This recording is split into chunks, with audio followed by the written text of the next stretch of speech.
Take your clothes off. Dispatch is enjoying a real moment in the sun. This is the superhero workplace comedy made by a bunch of former Telltale devs that was released in retro cool episodic installments each week. I was a little drunk.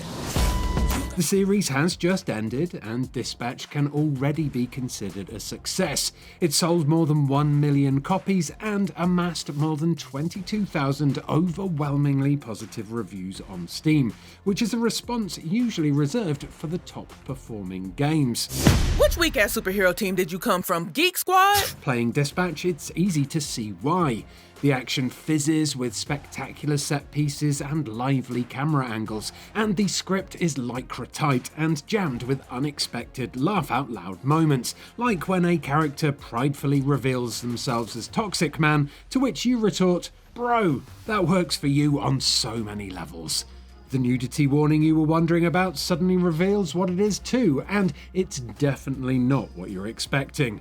Misdirection, surprise, wit, it's all here. Hey, who you calling assholes, asshole? I'll handle this idiot. Keep loading. We're out of here in 30. What's more, there's actual gameplay too, which you'd be forgiven for not expecting due to the type of game this is. You, as the game's name suggests, work as a superhero dispatcher, taking calls from people in distress and deciding which of your superhero team to send to help them. There are all sorts of calls to deal with, from fight this to rescue my cat. It is a comedy, don't forget. Oh, and your superhero team is useless. They're all Z-tier villains turned goodies who hate each other, and you have to knock them into shape. Our shift is done now. It is time for lunch. We couldn't have done it without you, dispatcher. Too true. I'm going to enhance my break time with some of the snack offerings in our break room vending machines. That aforementioned gameplay can be quite intense too. It's not a 4X strategy game, so don't get carried away, but there's plenty to think about. Each hero has strengths and weaknesses and unique quirks. One, Batman, a literal Batman, has two forms he alternates between, which you have to work out how to manage. There are behavioural problems that stop some heroes working with others, and when you couple that with heroes being temporarily unavailable when they respond to calls, there's a lot to mentally juggle. I didn't do this. Right, I feel like you've said that a lot in your life. What happened? This is how I found the place. The old guy, who I assume is Granny, was laying here when I walked in. Hey, what's your favorite donut? Look, can you just focus? What, you got ADHD or something? Yes, You can also earn XP, level heroes up, and customize them. There's a hacking minigame, and of course there are the quick-time events and timed dialogue choices that you'd expect from a Telltale-style narrative series. You ever jerk off in this thing? You low, Vizzy. I mean, obviously you have, right?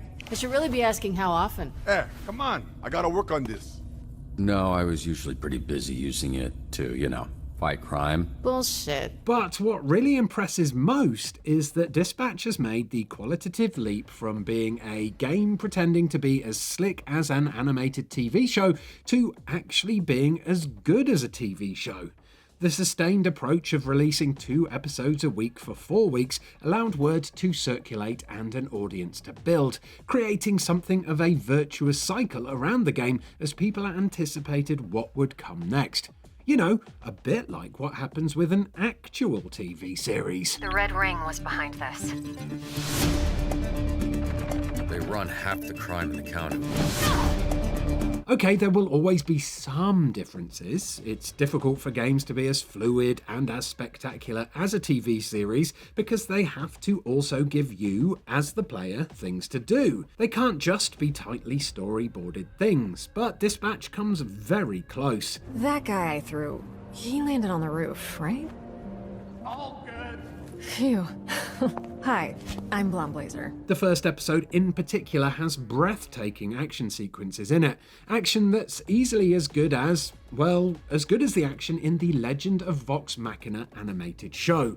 And get this, Dispatch was released in collaboration with Critical Role, the voice actor role-play megagroup that the Vox Machina animated show is based on. So it makes sense that Dispatch's developer AdHoc is also making a Critical Role game.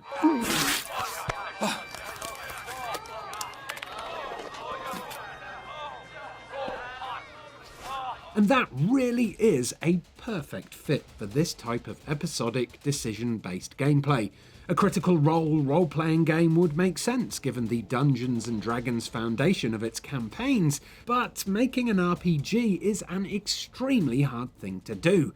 There aren't many video game studios that could do it, whilst also doing justice to a brand now as beloved as Critical Role, and the studios who could do it are busy making their own things. I'm looking at you, Larian. Just try not to consume anything too expensive or powerful.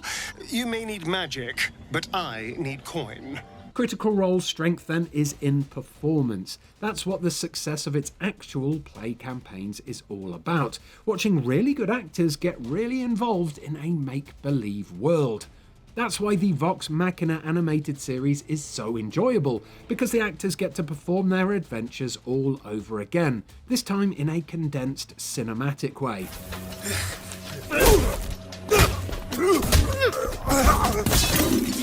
Got any more great advice? Find a game that can do that to the same level, and you're sorted. And, well, now we have. If you're not convinced that a Telltale-like game would be capable of bringing the endearingly wholesome escapades of the Critical Role crew to life, give Dispatch a go, and it will undoubtedly prove you wrong. Did I drool on you? I don't think so. It not only looks the part, but it sounds the part too, both in terms of the quality of vocal delivery and because it has some actual Critical Role actors in it. There's also the zippiness of the script and the underlying tone of the game. Landing jokes and actually making people laugh is really hard to do, but Dispatch is funny, cool, interesting, and an enormously impressive piece of work. Basically, if anyone can do a Critical Role game justice, it's AdHoc, which means that fans of both episodic gaming and Critical Role should be enormously excited for what comes next.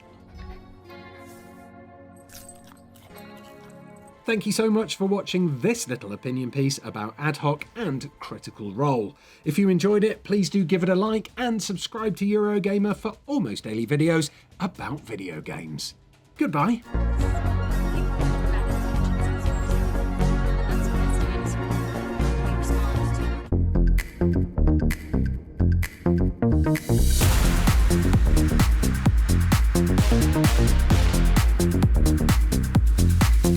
We'll be right back.